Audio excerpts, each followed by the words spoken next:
அனைவருக்கும் வணக்கம். இந்த வீடியோல பழைய ஹிஸ்டரியோட ஒப்பிட்டு கடந்த 15 ஆண்டு 20 ஆண்டுகளோட ஒப்பிட்டு இப்ப மார்க்கெட் என்ன செனாரியால இருக்குன்னு பார்ப்போம். அதோட சேர்த்து எக்கனாமிக் சைக்கிள், அப்போ உள்ள எக்கனாமிக் சைக்கிளும் இப்போ உள்ள எக்கனாமிக் சைக்கிளோட ஒப்பிட்டு நம்ம இந்த வீடியோவை பார்ப்போம்.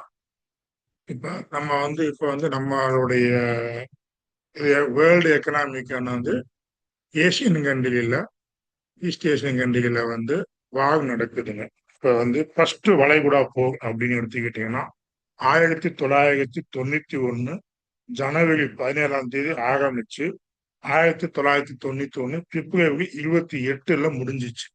அது என்ன போர் அப்படின்னா, ஈராக், இப்ப நடக்கிறது ஈரான், அப்ப நடந்தது ஈராக். ஈராக்கானது குவைத்தை கைப்பற்றியது. அதனால் ஏற்பட்ட போர் முதல் வளைகுடா போர் அப்படின்னு சொல்லுவாங்க. இரண்டாவது வார் எடுத்துக்கிட்டீங்கன்னா இதுதான் முக்கியமான வார். 2003 மார்ச் 20ல தொடங்கி 2011 டிசம்பர் முடிய நடைபெற்றது. ஆனா 2003 மார்ச் 20ல ஆரம்பிச்ச வாரானது 2003 டிசம்பர் 13ஆம் தேதியே சதாம் ஹுசேன் பிடிபட்டார். கிட்டத்தட்ட மார்ச்ல இருந்து அந்த ஒரு 7 மாசத்துக்குள்ளேயே சதாம் ஹுசேன் டிசம்பர் 13ஆம் தேதி பிடிபட்டார். அதனால கிட்டத்தட்ட அமெரிக்கா வெற்றி கொண்ட மாதிரி ஆகி போச்சு. அந்த நேரத்துல நம்ம மார்க்கெட் ஆனது எப்படி நடைபெற்றுச்சு பார்ப்போம். அதே நேரத்துல 2003 மார்ச்ல ஆரம்பிச்சு, மார்ச் 20ஆம் தேதி ஆரம்பிச்சு 2003 டிசம்பர் 13ஆம் தேதி சதாம் ஹுசேன் பிடிபட்டது.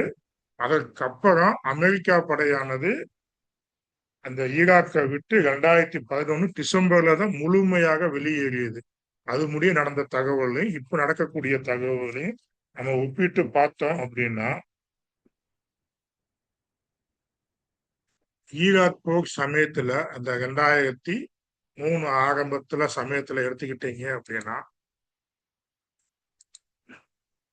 நம்ம மார்க்கெட்டு ஒரு சின்ன ஃபர்ஸ்ட் ஆரம்பத்துல அந்த போர் தொட்டுக்கும் போது, இரண்டாவது வளைகுடா போர் ஆரம்பிச்ச நேரத்துல தொடங்கிய போது பங்கு சந்தை சற்று தடுமாறிச்சு 2003ல. பின்னர் அது அதிக அளவு உயர்ந்ததுங்க 2003. ஓகேங்களா? அதுக்கப்புறம் 2003 வார் நடந்துகிட்டு தான் இருக்கு. ஆனா 2003ல நல்லா ஏற்றம் ஆயிடுச்சு.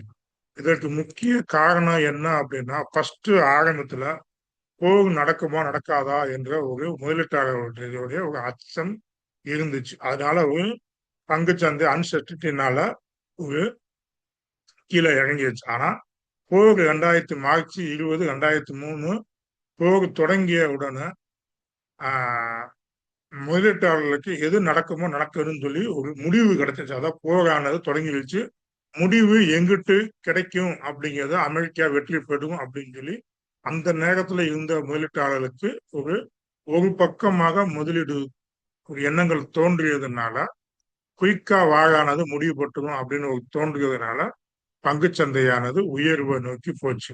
ஆனா இப்ப ஏற்பட்டு உள்ள போரானது குறுகிய காலத்துல முடிகிற மாதிரி தெரியல. அதுவும் ஒன் சைடு அமெரிக்கன் சைடு வெற்றி ஆகுமா அப்படிங்கிறது ஒரு கேள்விக்குறியாதான் இருக்கு. ஆனா அமெரிக்கா சைடு வெற்றி ஆகும். ஆனா அது கொஞ்சம் நாள் ஆகும் அப்படிங்கிற மாதிரி தெரிகிறது.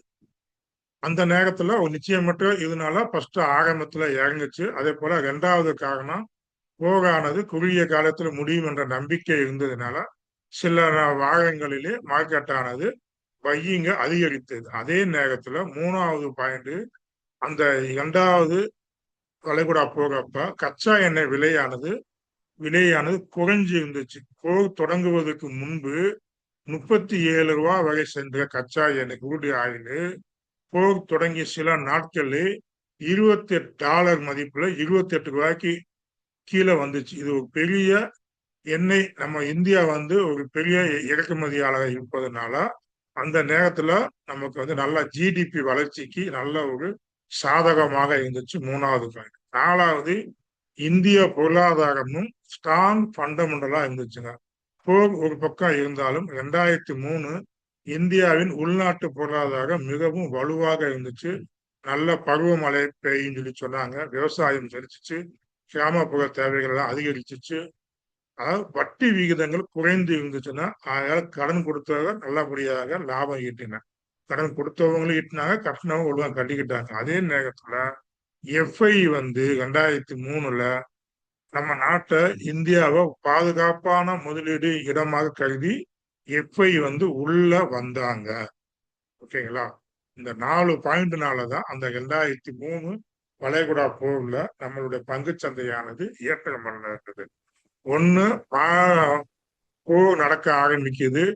இது நடக்குமோ நடக்காதா என்ற ஒரு பயத்தினால கொஞ்சம் மார்க்கெட் ஆனது கீழே இறங்குச்சு.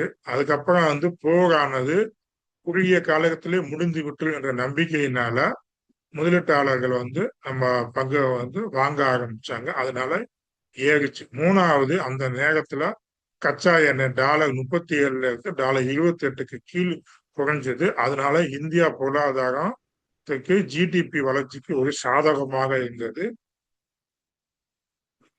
நம்ம பெரும்பளவு எண்ணெய் இறக்குமதியாளர்கள் இன்று அளவு 2026 அப்படியே தான் இருக்கும். ஓகேங்களா?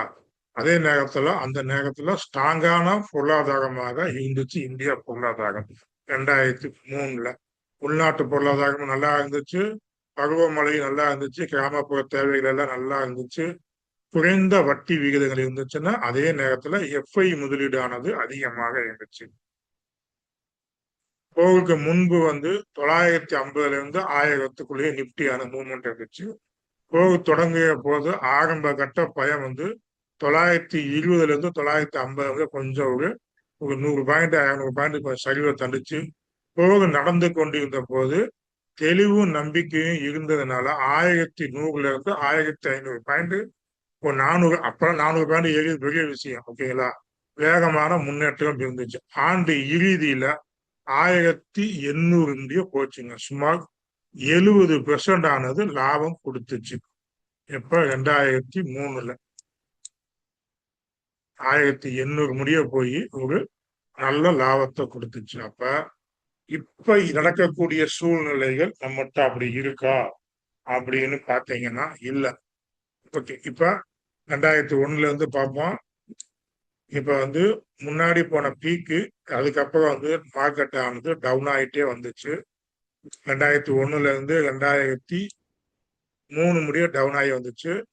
அதுக்கப்புறம் 2003ல போக ஆரம்பிச்ச பயம் இருந்தது. அந்த 4 காரணங்களால எஃப்ஐ வந்து உள்ளுக்குள்ள வந்தாங்க. இந்தியா பொருளாதாரம் நல்லா இருந்துச்சு. கச்சா எண்ணெய் விலை சற்று குறைந்து காணப்பட்டது. மக்களிடையே போர் பயம் நீங்கியது. அதனால மழை நல்லா ஏறிச்சு. மார்க்கெட்டு அதுல இருந்து நல்லா ஏற்றமாச்சு. ஆனா நல்லா பாருங்க, அதுக்கப்புறம் ஒவ்வொரு வருடமும் நல்லா ஏற்றமாக இருந்தது.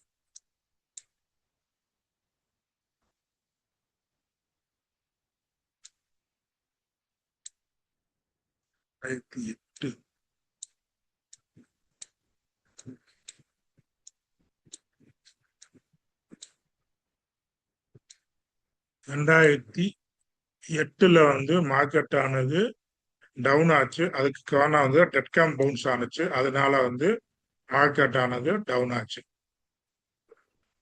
அதே போல நம்ம மார்க்கெட் வந்து 2001ல இருந்து 2003 முடிய அதை சொல்ல வந்துட்டு எக்கனாமிக் சைக்கிள் படி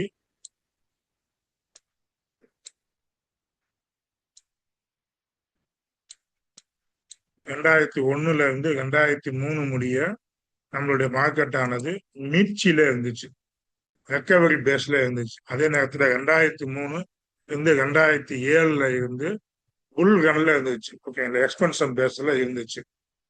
பொருளாதாரம் வந்து சொல்ல இந்தியா ஜிடிபி வளர்ச்சி நல்லா 9% முறை எட்டியது. உள்கட்ட இன்ஃப்ராஸ்ட்ரக்சர், ரியல் எஸ்டேட், வங்கித்துறைகள் எல்லாமே வந்து 2003ல இருந்து வெளிநாட்டு முதலீட்டாளர் இந்தியாவை ஒரு சிறந்த சந்தையாக பார்த்ததுனால நிப்டி வந்து 1100 புள்ளிகளை வந்து இருந்த இது வந்து 2007 இறுதிக்குள்ள 6000 புள்ளிகள் தாண்டியது. 2003ல 1100ல இருந்த புள்ளி 2007 முடிய 6000 புள்ளியை தாண்டிச்சு. அதனால அந்த நேரத்தை வந்து நம்ம எக்கனாமிக் வந்து ரெக்கவரி பேஸ்ல இருந்துச்சு.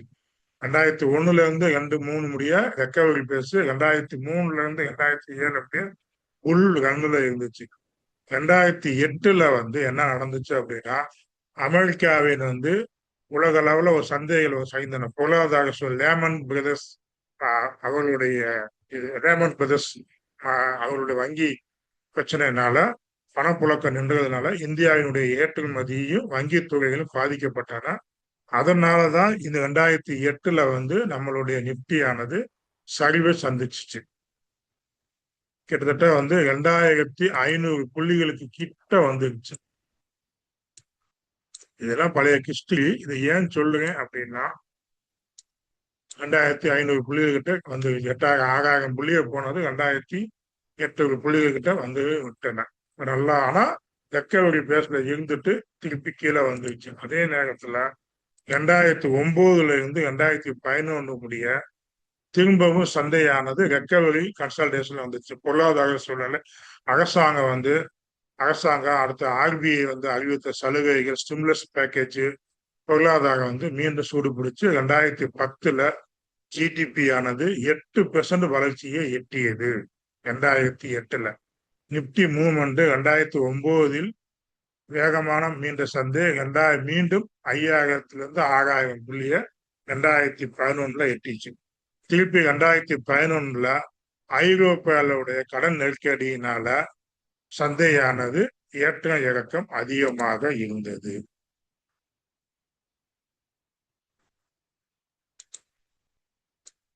திரும்ப ரெக்கவரி பேஸ் ஆனது 2011 யூரோப்பியனுடைய மார்க்கெட் சரிவுனால கடன் மார்க்கெட்டான சரிவு. ஆனா நம்ம மார்க்கெட்டு நல்லா மேலதான் போய்கிட்டே இருந்துச்சு. ஆனா இப்ப நம்ம 2026 எடுத்துக்கிட்டீங்க அப்படி அந்த நேரத்துல 2ஆம் வளைகுடா போர் நடந்தாலுமே நம்ம மார்க்கெட்டானது மேல போய்கிட்டு இருந்தது. நம்மளுடைய பொருளாதாரம் நல்லா இருந்துச்சு. எஃப்ஐ வந்து உள்ள வந்தாங்க.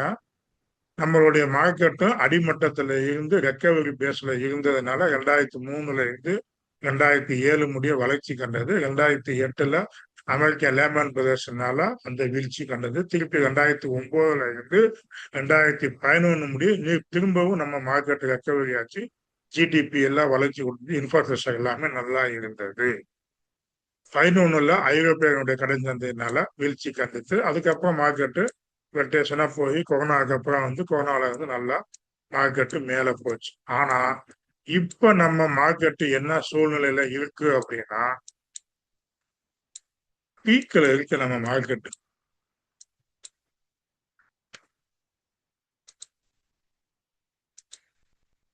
நம்ம மார்க்கெட்டு இப்ப வந்து பீக்ல இருக்கு. அதே நேரத்துல ஈரானோட அமெரிக்கா வந்து போர் நடக்குது.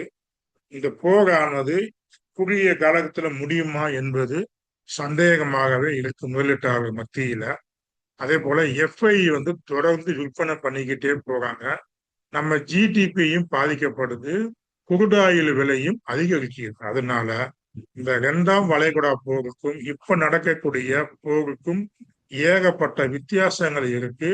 அந்த நேரத்துல நம்மளுடைய எக்கனாமிக்கானது அடிமட்டத்துல இருந்து ரெக்கவரி பேஸ்ல வந்துட்டு இருந்துச்சு. ஆனா இப்ப நம்ம மார்க்கெட்டு பீக்ல இருக்கு. பீக்ல இருந்து ரிசெஷனை நோக்கி வருவதற்கு வாய்ப்பு அதிகம் ஆக தெரிகிறது. அதனால மார்க்கெட்டு இன்னமும் சரிவை தான் சந்திக்கும் என்பது எனது கருத்து.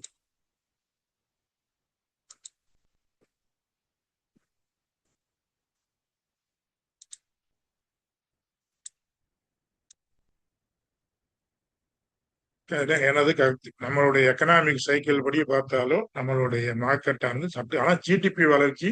ஆனா நம்ம கவர்மெண்ட் வந்து இப்போ உள்ள கவர்மெண்ட்டுமே இன்ஃப்ராஸ்ட்ரக்சருக்கு நல்லா போக்கஸ் பண்றாங்க. ஜிடிபி வளர்ச்சிக்கு நல்லா கொண்டு வரணும்னு சொல்றாங்க. இனிமேல் வந்து பருவமழைகள் வரணும், விவசாயிகளுடைய இது வரணும்.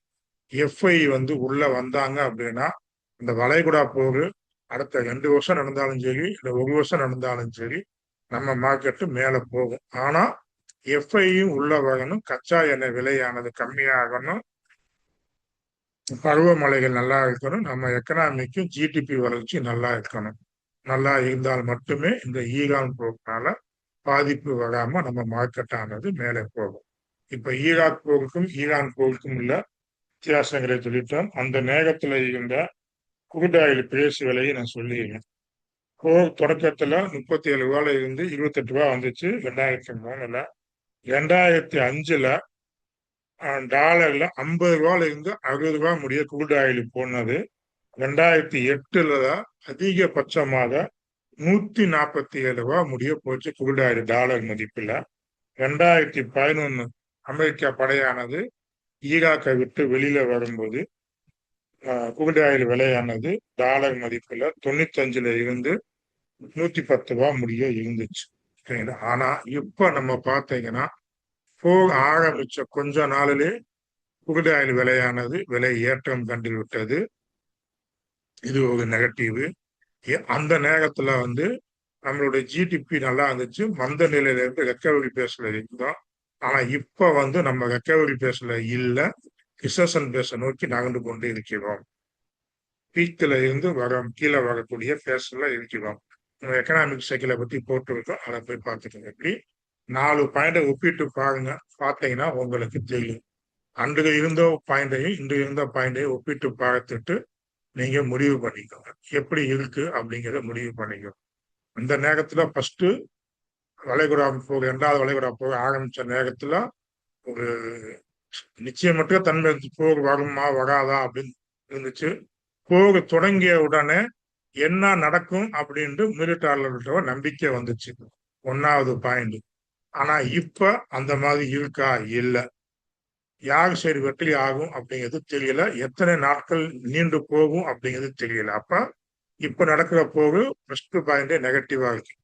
அதே போல போரானது குறுகிய காலகத்திலே முடிவு பெறும் அப்படின்னு சொல்லி அந்த 2வது வளைகுடா போர் நடந்த போது 2003 நடந்த போது அமெரிக்கா படைகள் ஈராக்கில் உள்ள நுழைந்த வேகத்தை பார்த்த உடனே முதலீட்டாளர்கள் போரானது நீண்ட காலம் நீடிக்காது, சில வாரங்களில் முடிந்துவிடும் என்று கருதியதால் நம்ம உலக பொருளாதாரம் பாதிக்கப்படல. எஃப்ஐயும் நம்ம நாட்டை நோக்கி வந்தாங்க. 3வது பாயிண்ட். ஆனா இப்ப அப்படி இருக்கா? குறுகிய காலத்துல போர் முடிகிற மாதிரி தெரியவில்லை. ஈராக்கு வளைச்சு அடிச்சுக்கிட்டு இருக்கிறார். ஆனா அமெரிக்கா படைகளும் ஒரு அக்ரெசிவான தாக்குதலை தொடங்கவே இல்லை இன்ன வரைக்கும். 3வது பாயிண்ட், கச்சா எண்ணெய் விலையானது அந்த நேரத்துல குறைஞ்சிச்சு, இப்ப வேலை ஏறிக்கிட்டே போகுது. அதே நேரத்துல இந்தியா பொருளாதாரம் ஸ்ட்ராங் ஃபண்டமெண்டலா இருந்துச்சு. இப்பவும் இந்தியா பொருளாதாரம் இந்த கவர்மெண்ட்டுமே ஸ்ட்ராங் ஃபண்டமெண்டல்ல தான் இருக்காங்க.